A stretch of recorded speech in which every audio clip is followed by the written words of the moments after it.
Olá, profissionais e estratégicos da contabilidade. Sejam todos bem-vindos à TV CRC Paraná.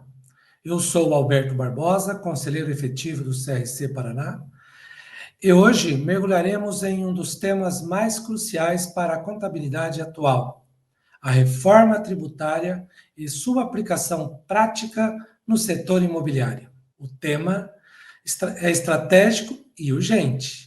Reforma tributária em ação.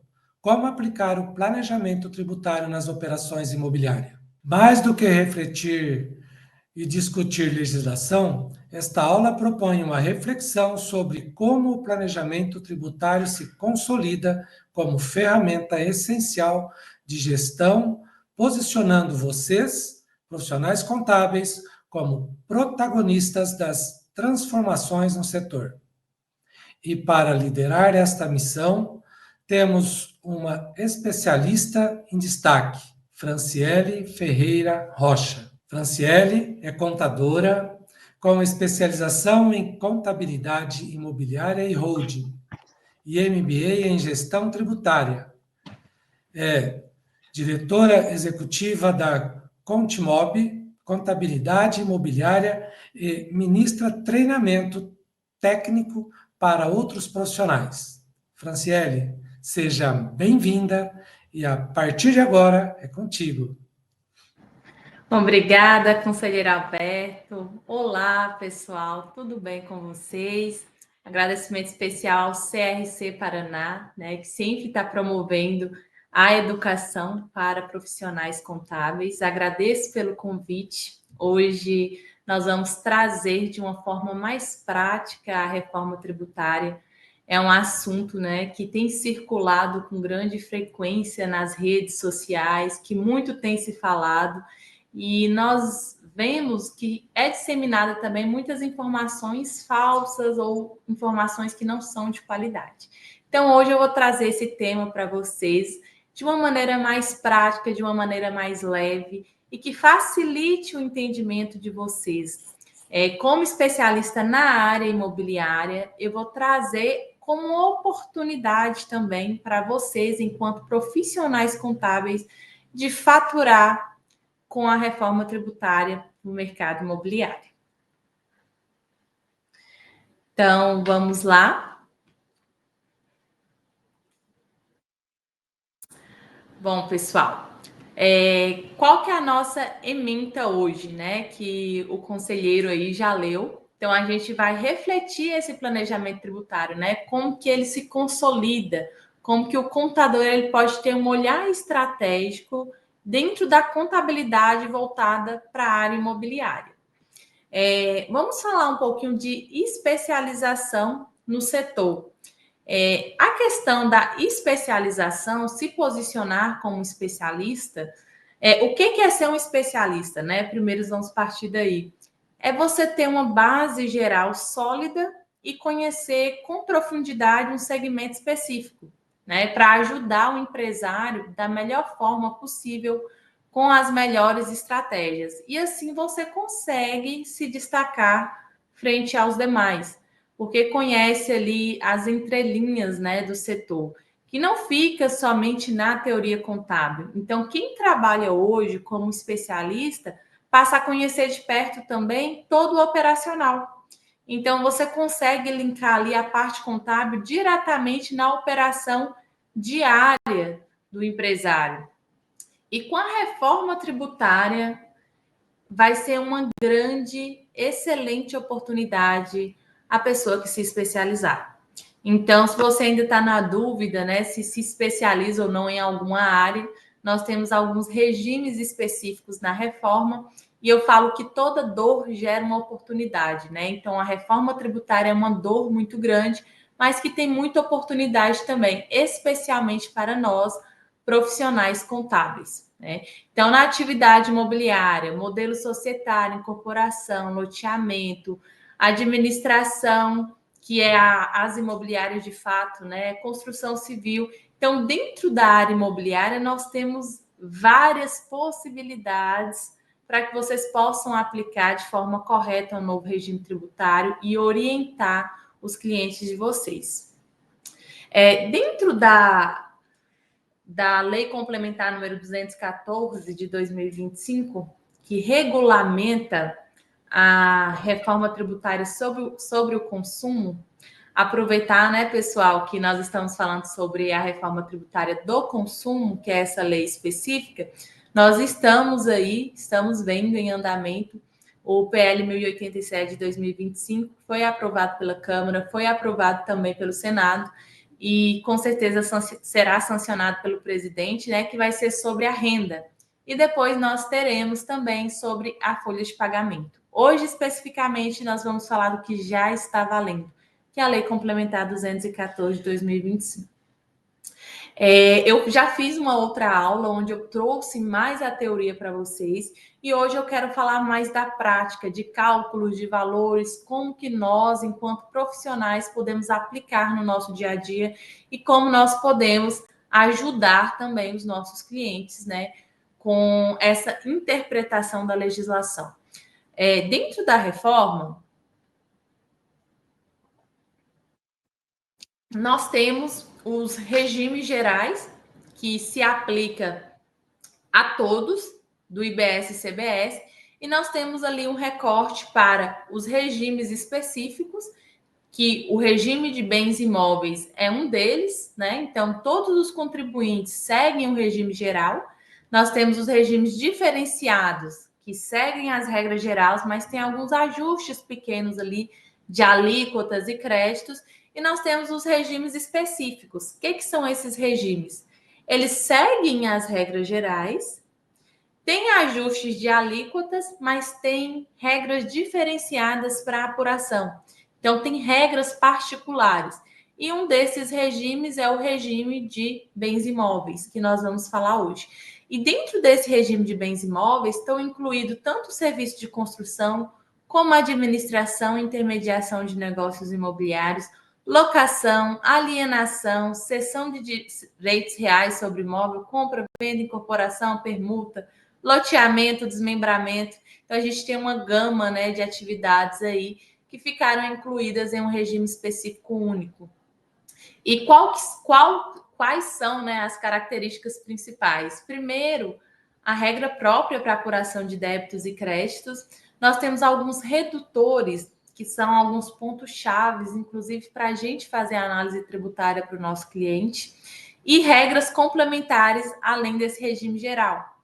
E dentro do regime específico de bens imóveis, nós temos que pessoa física, ela também pode ser contribuinte de IBS e CBS, que hoje ela não contribui, né? Então, hoje uma pessoa física que aluga imóvel, por exemplo, ela paga somente imposto de renda ali no Carnê-Leão ou na declaração da pessoa física, mas não contribui nem com o PIS, COFINS, nem ISS, que vão ser substituídos pelo IBS e CBS. Só para a gente contextualizar, né, quando a pessoa física ela passa a ser contribuinte. Primeiro, quando ela compra e vende imóveis, vamos falar primeiro da compra e venda e depois a gente fala da locação, tá? Então, dentro da compra e venda, como que você analisa se ela é uma pessoa física contribuinte ou não?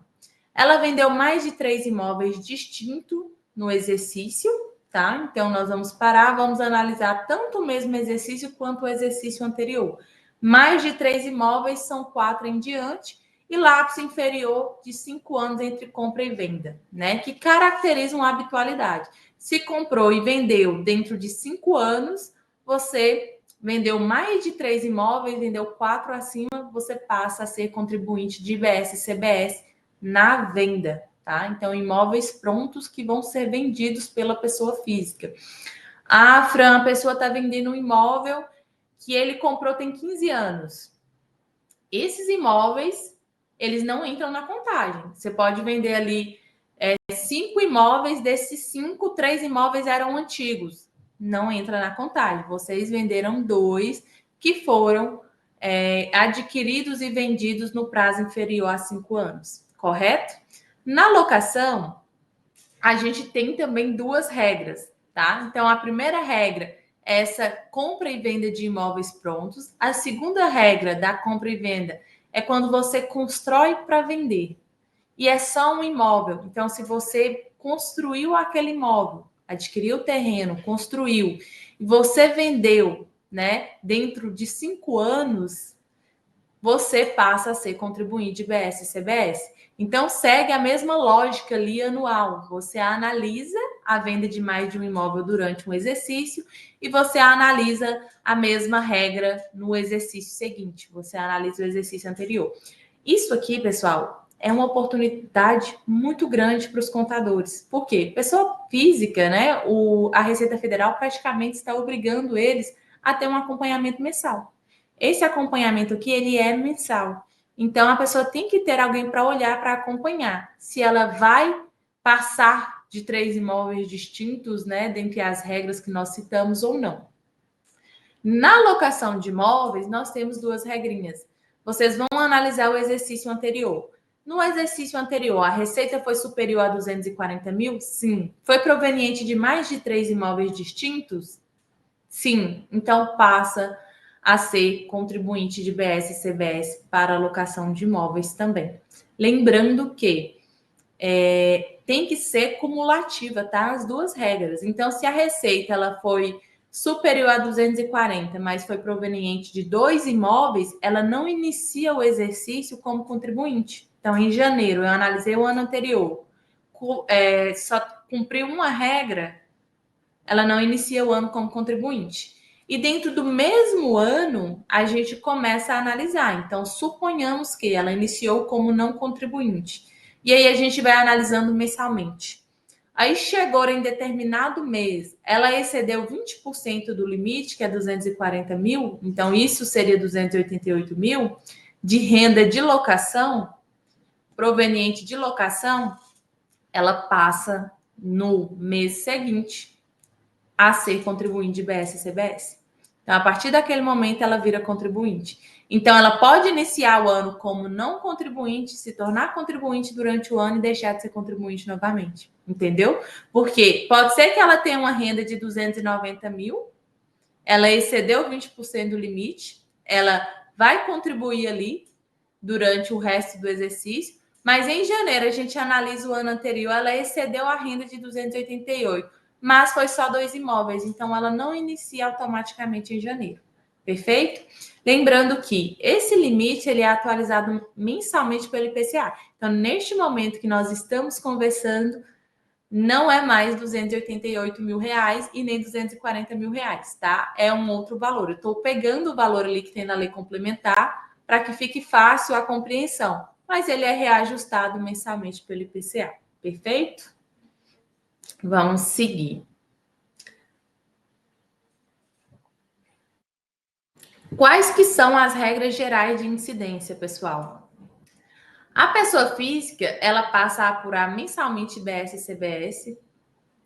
Lembra que eu falei ali para vocês que toda vez que vocês forem vender imóveis, né, vocês têm que analisar quando foi a data de aquisição e se essa data de aquisição, entre a aquisição e a venda, for entre 5 anos, vocês passam a ser contribuinte proveniente de mais de 4 imóveis distintos.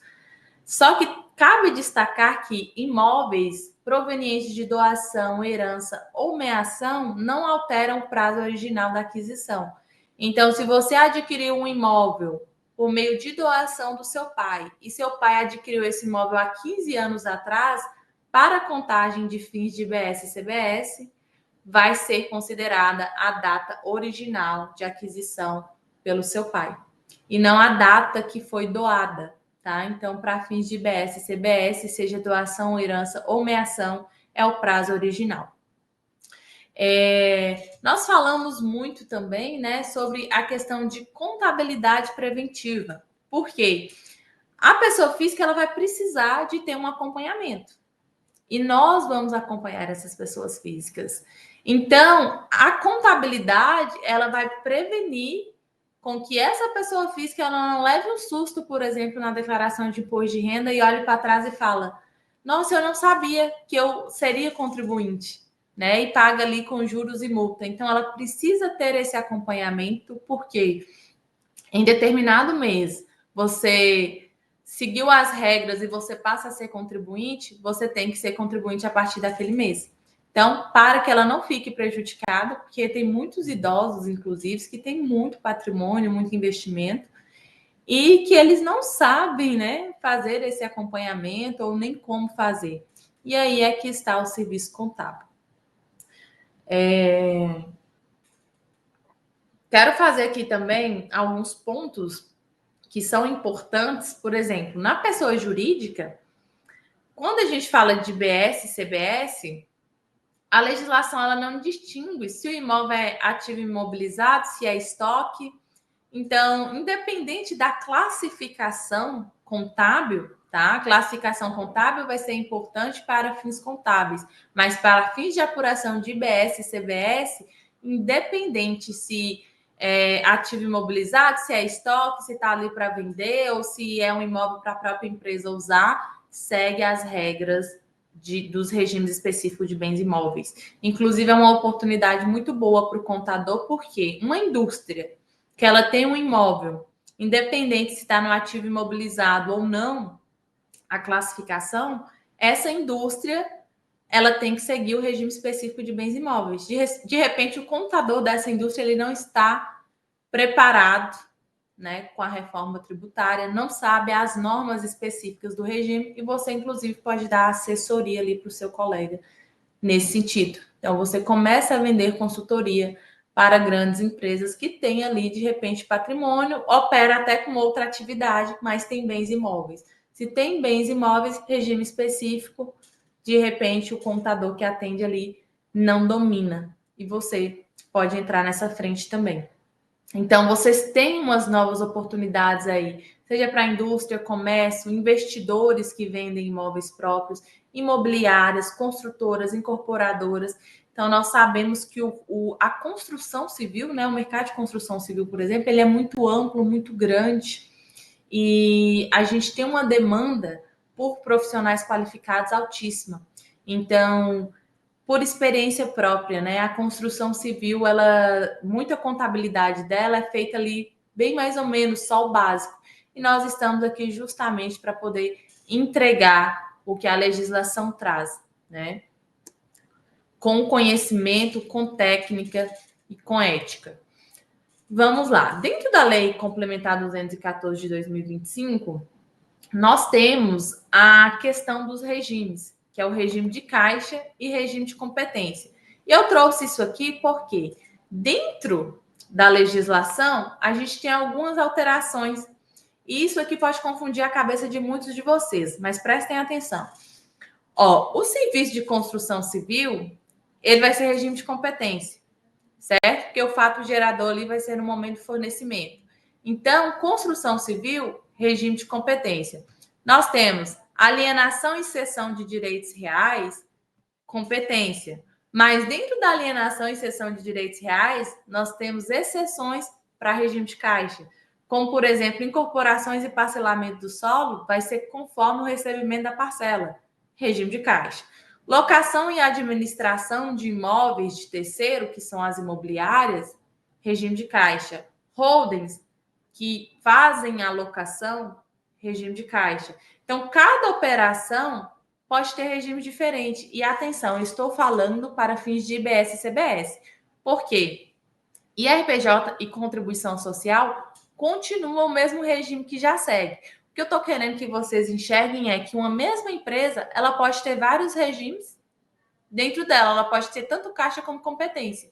Porque pode ser uma empresa que ela tenha locação de imóveis, que vai ser tributada pelo regime de caixa, ela pode ter serviço de construção, que vai ser regime de competência, e ela pode ser uma empresa do lucro presumido que está sendo registrada para fins de imposto de renda e contribuição social, regime de competência também.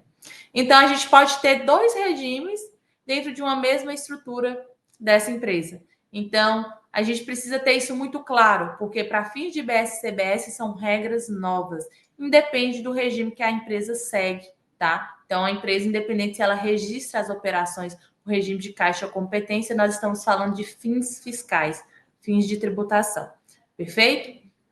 Essas alíquotas aqui vocês já sabem, inclusive eu falei na outra aula.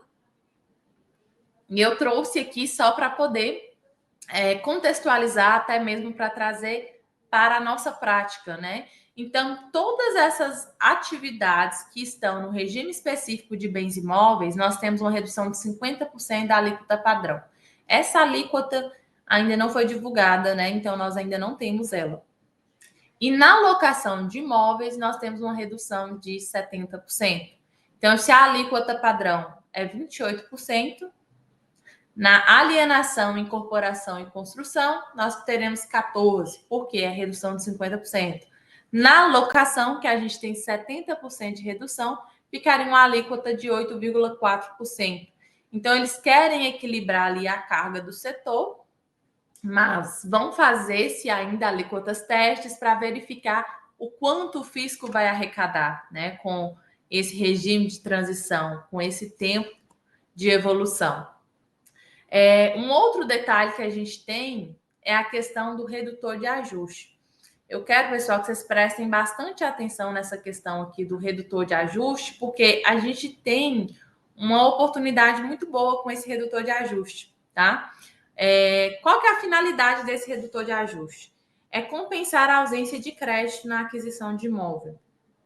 Então, vamos supor, você tem um custo de aquisição ali, pode ser o custo de construção ou o valor de referência, onde a gente vai ter possibilidade de reduzir a base de cálculo antes de chegar na base de tributação. Então, um exemplo, só para vocês entenderem. Na virada de 2026 para 2027, tá? Vamos supor que no 2026 para 2027, a gente já tem um imóvel no patrimônio. Foi um imóvel que eu adquiri há muito tempo, ou adquiri em 2026 mesmo. Eu tenho esse imóvel hoje. Esse imóvel está na minha pessoa física, certo? O que é esse redutor de ajuste? Esse redutor de ajuste vai ser um valor que você pode deduzir da base de cálculo tributário. E esse redutor de ajuste, a partir de 2027, ele será o valor de aquisição. Na virada de 26 para 27, você tem uma oportunidade muito boa de poder constituir o redutor de ajuste.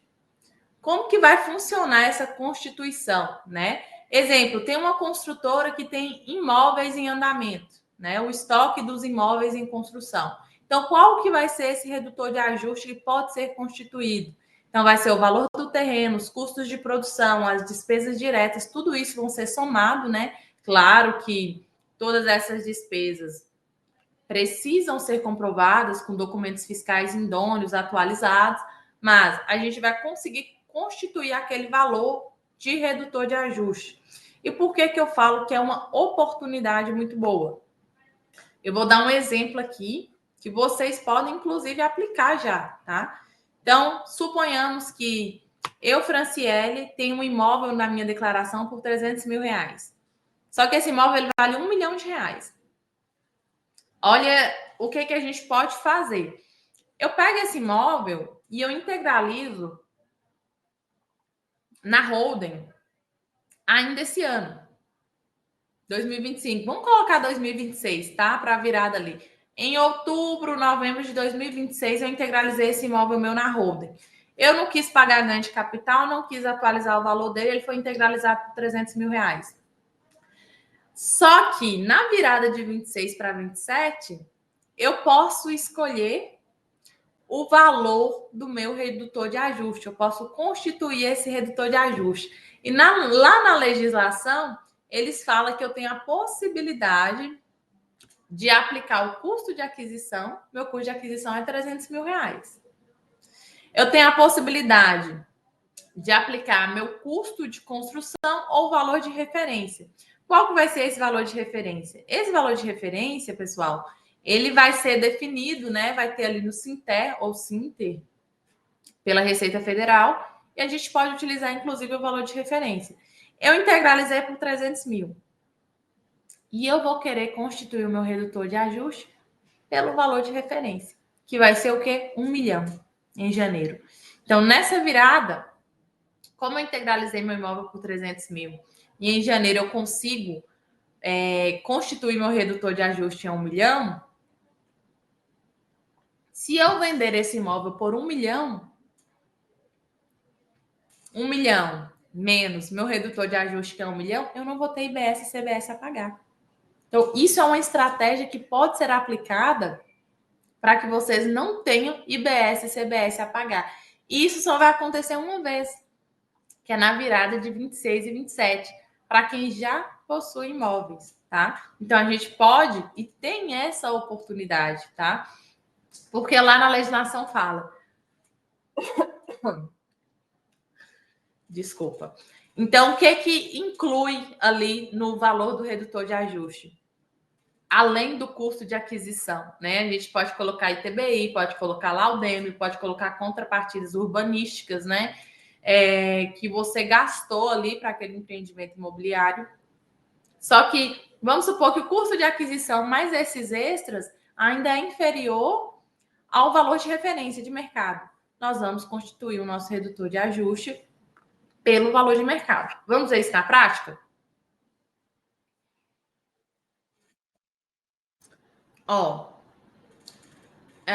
Suponhamos, tá, que eu compro um imóvel de um não contribuinte. O que é preciso deixar claro aqui para vocês, pessoal? Redutor de ajuste, ele só existe quando um não contribuinte vende um imóvel para um contribuinte, tá? Então, para que eu, como contribuinte, não fique no prejuízo, porque ele não tem débito. Se não tem débito, ele não me gera crédito. Eu posso utilizar o redutor de ajuste. Se for de contribuinte para contribuinte, isso não acontece de você constituir o redutor de ajuste, tá? Então, quando vai de não contribuinte e vende para o contribuinte, é constituído esse redutor de ajuste. Então, suponhamos que eu compro um imóvel de 600 mil, então meu redutor de ajuste é 600 mil. Lá em 2027, que já é o valor de aquisição, tá? Então, adquiri por 600, meu redutor de ajuste é 600, eu vendi por 1 milhão e 200, eu tenho 600 mil de redução na base de cálculo. Aí eu coloquei aqui a tributação de 14%, simulando que a alíquota de IBS e CBS é 28%, eu tenho 50% de redução, então nós temos ali 14% de tributação, que vai me gerar um débito de 84 mil. Então, eu tive um débito de 84 mil que incidiu sobre 600 e não incidiu sobre 1 milhão e 200. Então, a legislação permite também que tenha alguns outros créditos específicos que podem ser abatidos, tá? Mas vocês viram que de 1 milhão e 200, a nossa base de cálculo foi para 600 mil.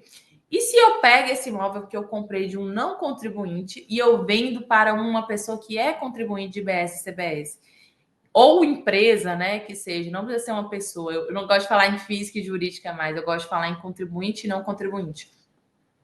Eu, contribuinte, vendo para um outro contribuinte, automaticamente eu transfiro o redutor de ajuste para o novo contribuinte. Porque quando eu comprei do não contribuinte, não tinha nada, a gente constituiu o redutor de ajuste e eu repasso quando eu vendo para o meu contribuinte. Então, a questão da sistemática de débito e crédito. Só que quando esse meu contribuinte ele vende para uma pessoa contribuinte, continua sendo transferido. Mas se um contribuinte ele vende para um não contribuinte, extingue-se ali o redutor de ajuste, porque ele não é repassado mais, né? Porque não se aplica aos não contribuintes. Se aplica a questão de poder abater crédito só quem é contribuinte. Então, qual que é, que dá para ser feito, né? Vocês vão pegar ali o valor da operação e abater o redutor de ajuste e abater outros redutores também, tá, pessoal? Não tem só o redutor de ajuste. E eu falei ali anteriormente com vocês que nós temos o valor de referência. Esse valor de referência é a estimativa oficial do valor de mercado. Então, por exemplo, tem a força-tarefa até agora, dezembro de 2025, cartórios, prefeituras, municípios, todo mundo fazendo essa força-tarefa, né? Que vai ligar ao CIB, que vai ser como se fosse o CPF dos imóveis, cada um vai ter seu cadastro. Só que, por que tem esse valor de referência? Porque eu vou vender um imóvel para alguém da minha família e o imóvel ele é 1 milhão. Eu vou colocar que eu estou vendendo por 300 mil, né? Subfaturar o valor ali. para que a tributação seja menor. Então, a Receita Federal ela pode te notificar que o valor de referência daquele imóvel não é só aquilo, ele vale muito mais.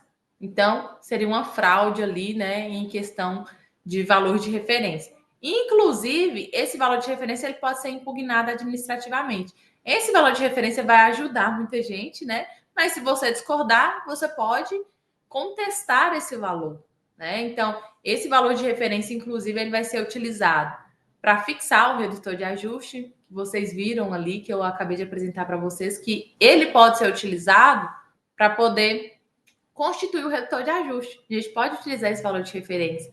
Foi o caso da holding que eu dei, né? Integraliza ali e atualiza pelo valor de referência. Inclusive, avaliar operações com partes relacionadas.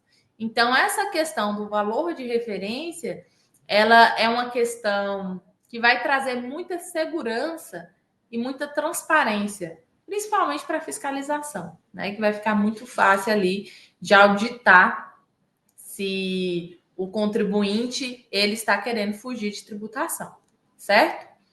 Além do redutor de ajuste, nós temos o redutor social. O que é esse redutor social? A legislação, a lei complementar, ela nos traz que o abatimento de base de cálculo voltado ao déficit adicional vai para o redutor social. Então, como que funciona isso? É aplicável somente a imóveis residenciais, para moradias, tá? E tem que ser um imóvel residencial novo e que nunca foi habitado. Como que eles vão fazer esse controle? Se vai ter esse controle? Eu ainda não tenho definido, né? Ainda não sabemos, né? Como que eles vão saber se foi habitado, se não foi, se realmente é um imóvel novo? Mas o que eles trazem no redutor social? Vai ter ali a venda de imóvel residencial. Você pode abater da base de cálculo até 100 mil. E lá não tem nada que impede de você utilizar tanto o redutor de ajuste quanto o redutor social, tá? Então, você pode pegar seu imóvel menos redutor de ajuste, menos redutor social, para você chegar na base de cálculo e aplicar a alíquota, tá bom? Então, dá para você utilizar, porque são camadas. Quando vocês vão fazer um planejamento tributário, seja de uma pessoa física, seja de uma pessoa jurídica, vocês têm que analisar todas as possibilidades, tá bom? Então, se for venda de um imóvel residencial novo, vocês podem reduzir até 100 mil da base de cálculo.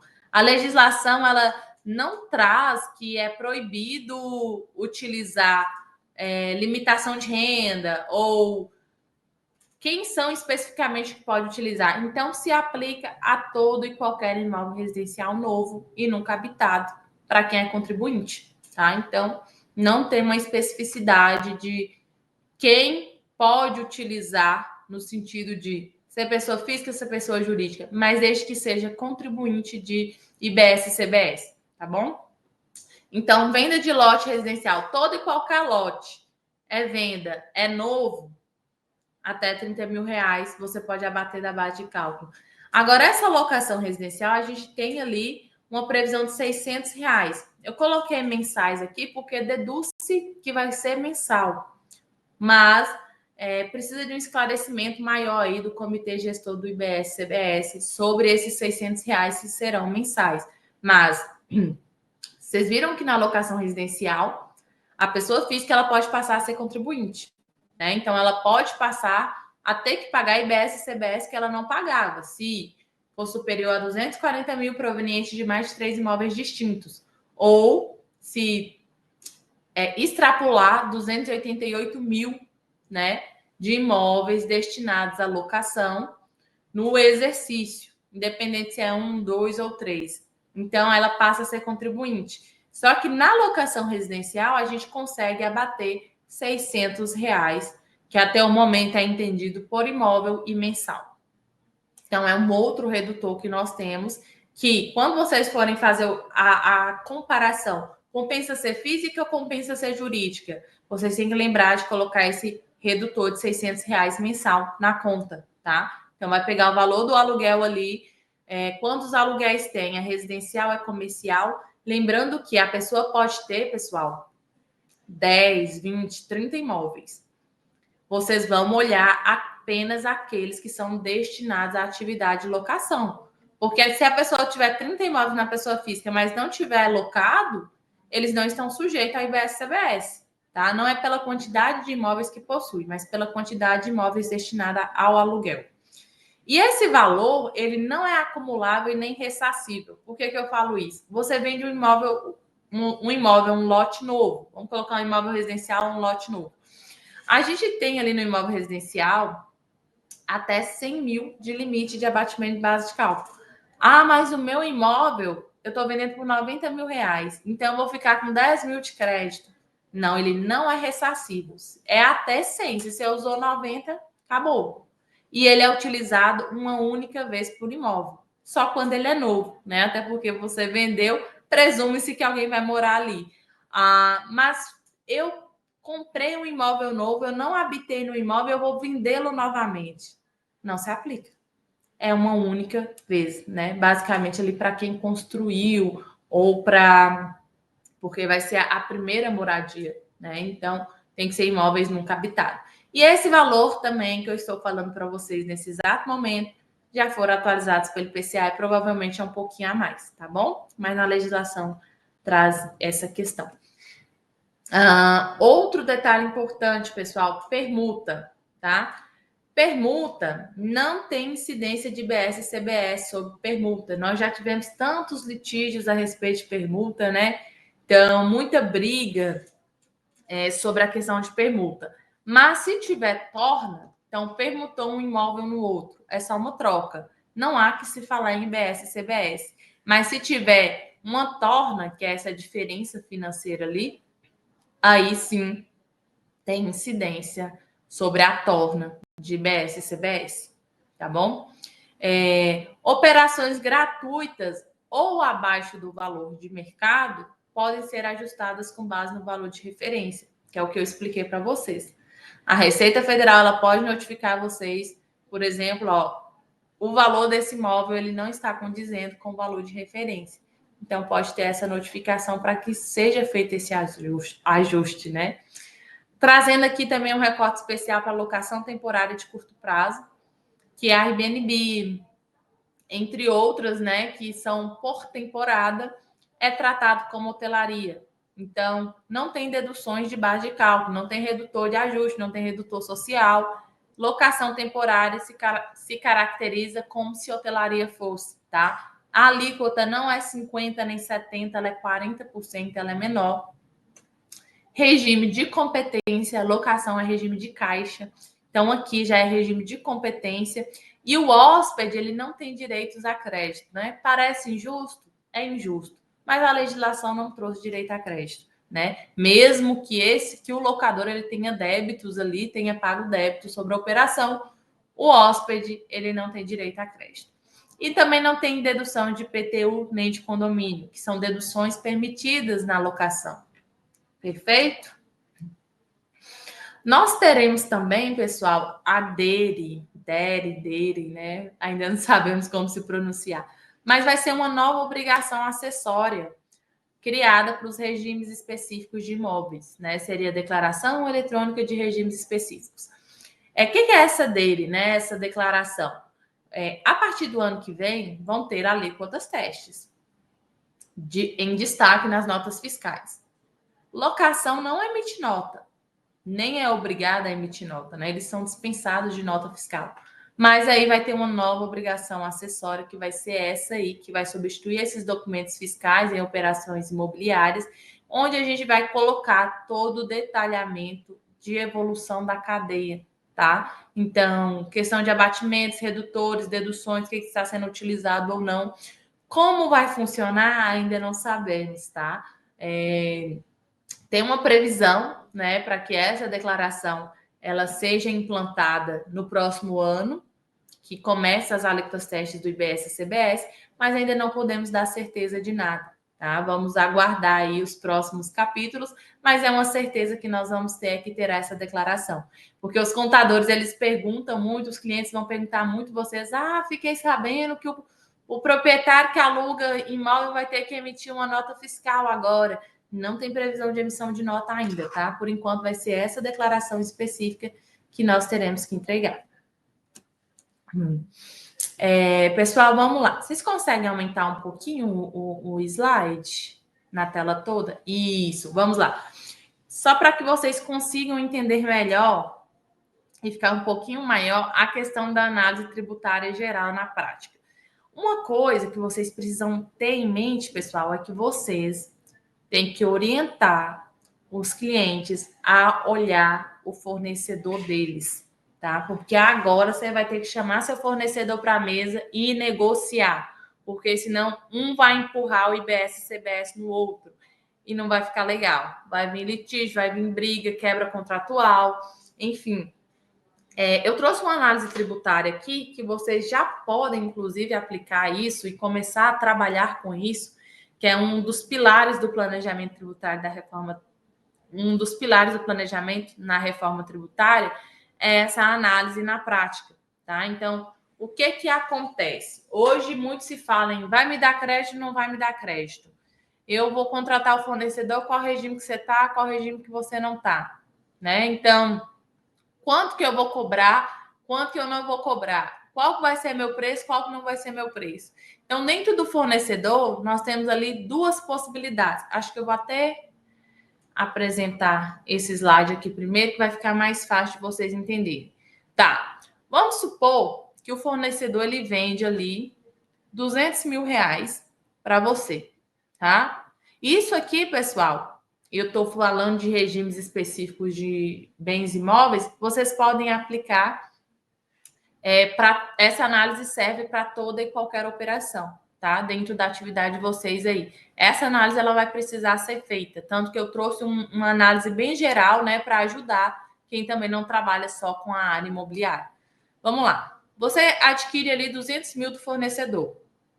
Nós temos 3 opções: adquirir de um não contribuinte, adquirir de uma pessoa do Simples Nacional Puro e adquirir de uma pessoa do regime geral.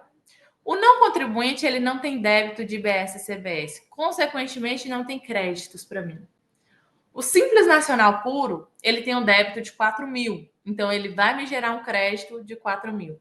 E o regime geral, ele tem um débito de 56 mil, então ele vai me gerar um crédito de 56 mil reais. Olhando assim, só naquelas primeiras linhas ali, que um tem um débito de 4 mil, outro 56 mil e outro sem débitos, muitos vão falar assim, ó, o mais vantajoso é o regime geral, porque o regime geral vai me gerar um crédito de 56 mil. Será? Vamos analisar.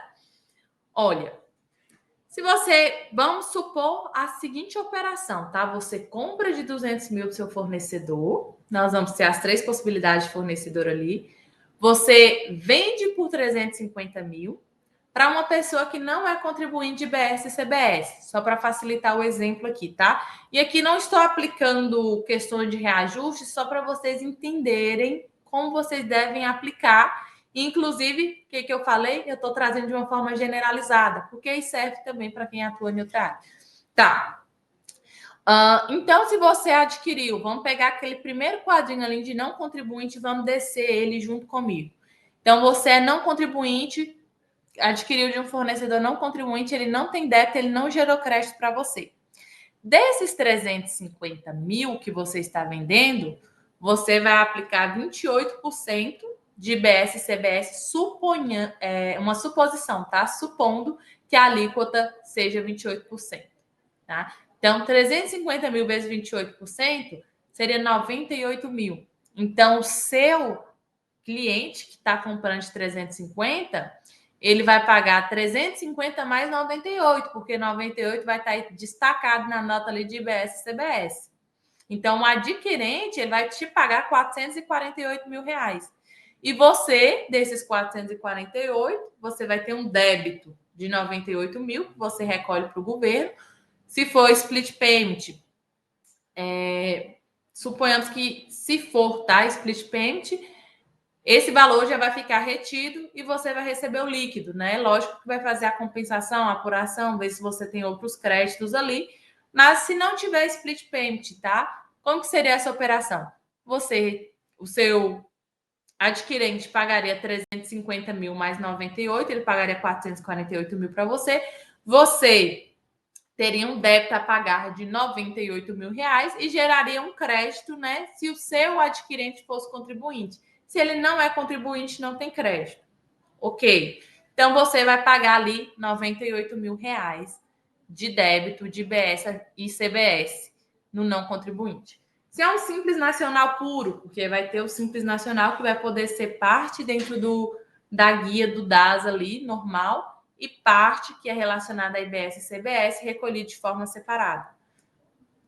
Suponhamos que no Simples Nacional puro, ele tem ali um débito de 4.800.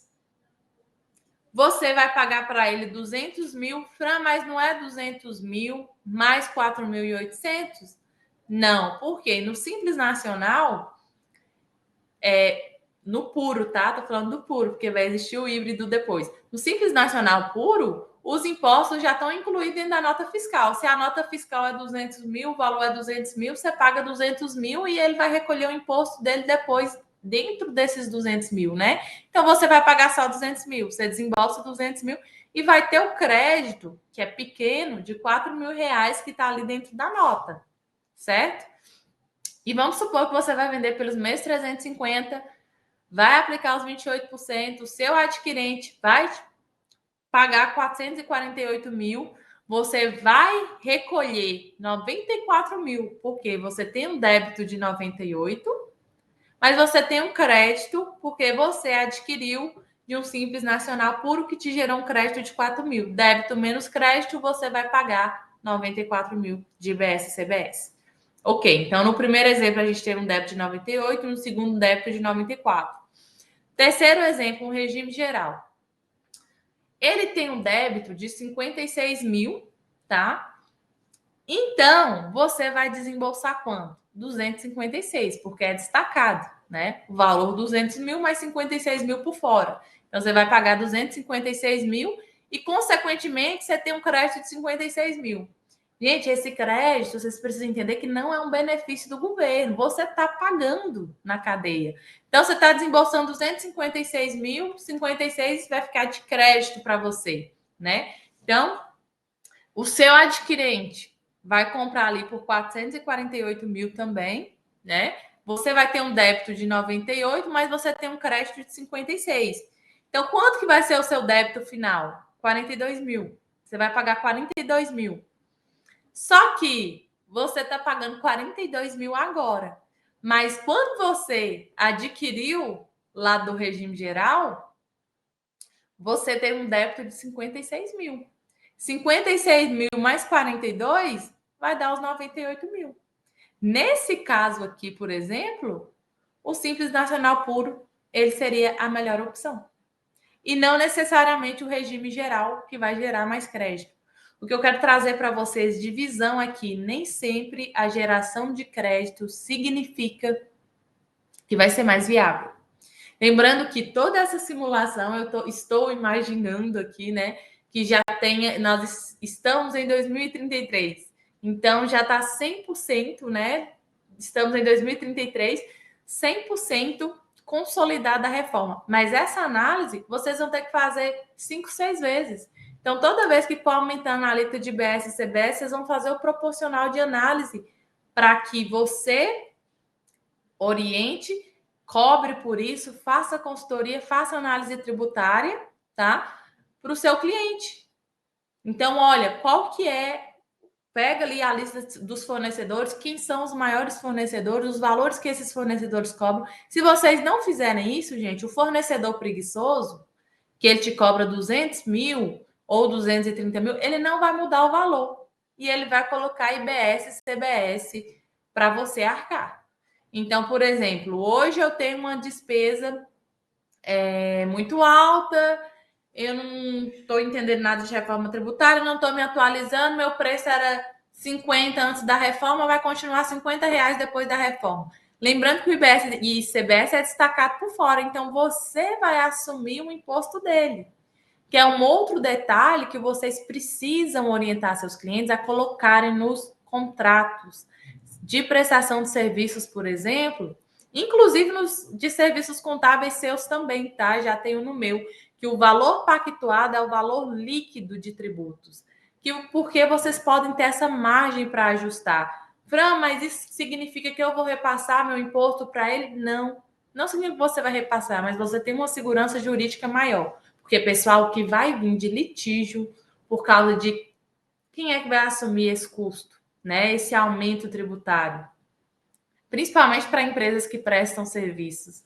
Então, vai começar, isso aí é bom se prevenir, né? Colocar essas cláusulas contratuais aí bem amarradas nos contratos e sentar com o fornecedor e verificar, ó, você está em qual regime, você vai me gerar crédito, você não vai me gerar crédito. Faça simulações, cenários, pessimista e otimista.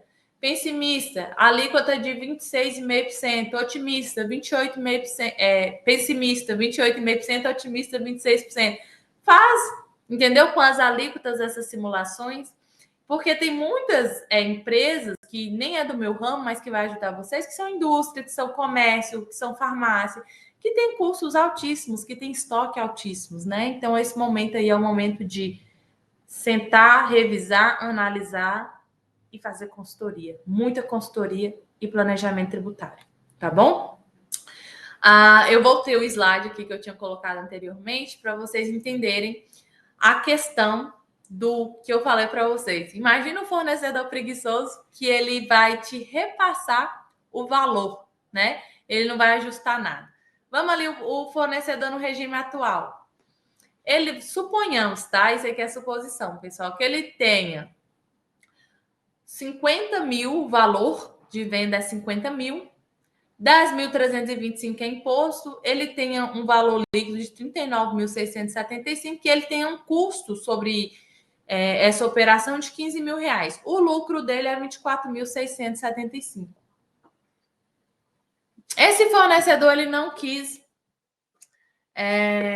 negociar, aquele fornecedor preguiçoso, a gente tem ali, após a reforma tributária, se ele manter o mesmo preço, tá? Então, se ele manter o preço, que está ali em valor, 50 mil reais, a gente vai colocar um imposto sobre esses 50 mil reais.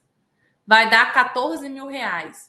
Então, vai ser os 50 mil mais IBS e CBS por fora, meu adquirente vai me pagar 64 mil. Aí, desses 64 mil, meu valor vai ser 50, eu vou deduzir meu custo de 15, meu lucro vai ser maior e eu ainda vou matar meu contribuinte colocando 14 mil a mais. Ainda vou matar a pessoa que está adquirindo colocando 14 mil a mais na conta dele de IBS e CBS. Tá, o que seria o justo, tá? Na minha visão, pessoal, e que eu acho que isso ajuda vocês também. O que seria o justo?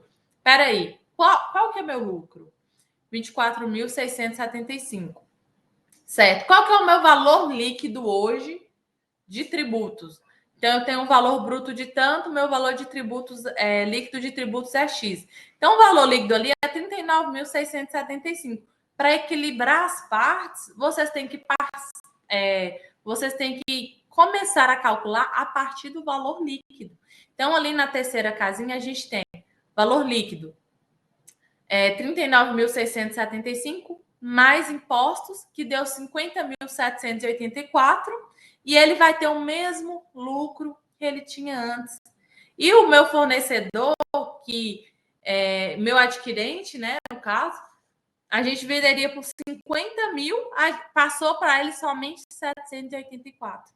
Então, aumentou somente 784, eu mantive minha mesma margem de lucratividade e eu não empurrei nele ali 14 mil a maior de imposto. Vocês estão entendendo a importância do planejamento tributário, dessa análise tributária? Por isso que eu trouxe aqui na prática para vocês conseguirem enxergar. Então, pessoal, esse planejamento tributário, essa estratégia, para vocês conseguirem orientar, planejar, inclusive essa migração de física para jurídica, né? Nós estamos aí na iminência de tributação de lucros e dividendos, então, constituição de holding, planeja e faz a análise de cada pessoa. Olha, a pessoa tem muitos imóveis. Vamos fazer um planejamento tributário de forma que ele fique com alguns imóveis na pessoa física, que não gere IBS e CBS, que ele continue como não contribuinte, e outros a gente coloca na jurídica. Então, tem que fazer esse cálculo, tem que parar, tem que sentar, tem que analisar, de forma que o nosso cliente pague menos imposto de forma legalizada. tá bom? Então, nós precisamos ter essas estratégias híbridas, tá? Contratos, incorporação, locação, cuidado de todo e qualquer contrato precisa ser revisado. Então, o ano que vem é o ano de revisão. E o contador, ele nunca foi tão solicitado como no cenário atual. Então, a gente tem que aproveitar essa oportunidade, tá bom? Então, tem um crescimento e demanda muito grande por consultoria especialmente especializada. Eu falo com propriedade, porque no nosso escritório a gente tem uma demanda muito grande. O pessoal procura muito, que é muita consultoria, análise, e são vários serviços que vocês podem separar para vender para o seu cliente ideal, por exemplo, tá? Então, declaração, apuração, planejamento, vocês conseguem aumentar o ticket médio, ter autoridade profissional e se posicionar no mercado. Então, esse é um momento que eu falo que é de muita oportunidade para a nossa classe, e a gente tem que valorizar, tem que agarrar, porque o contador que não se atualiza, ele fica para trás e perdem essas oportunidades, tá? Então, veja aí uma área que vocês gostam, que vocês dominam, se especializem, tá? Eu trouxe aqui a área imobiliária porque é a minha área e eu acho que uma especialização é indispensável aí nessa transição tributária. Então, é um novo modelo de negócios, né, de atuação contábil, e eu costumo dizer, né, se tem desafio, tem espaço para crescimento, né? Então, toda dor, ela gera ali uma oportunidade, uma visão, uma brecha, né, que ninguém viu. Então, o contador, ele vai ser indispensável aí nesse momento. Então, é isso, agradeço a presença de todos, agradeço aí pela oportunidade de compartilhar um pouquinho com vocês do meu conhecimento, né? Embora o tema seja muito extenso, né? Mas eu trouxe aí o máximo que eu pude dentro desse tempo que a gente tem. E estou à disposição, tá? Caso vocês queiram ter mais esclarecimentos também. Muito bom, Franciele. Fantástica a sua apresentação, hein? Excelente, esclarecedora. Assim, eu estava aqui curtindo o tema. Muito bom. Muito obrigado aí por você compartilhar todo esse conhecimento prático e estratégico, né? Porque você vivencia isso no dia a dia. Franciele, a gente tem ainda uns 3 minutinhos, conseguimos fazer aí umas questões, pode ser? Podemos sim. Vamos lá, então.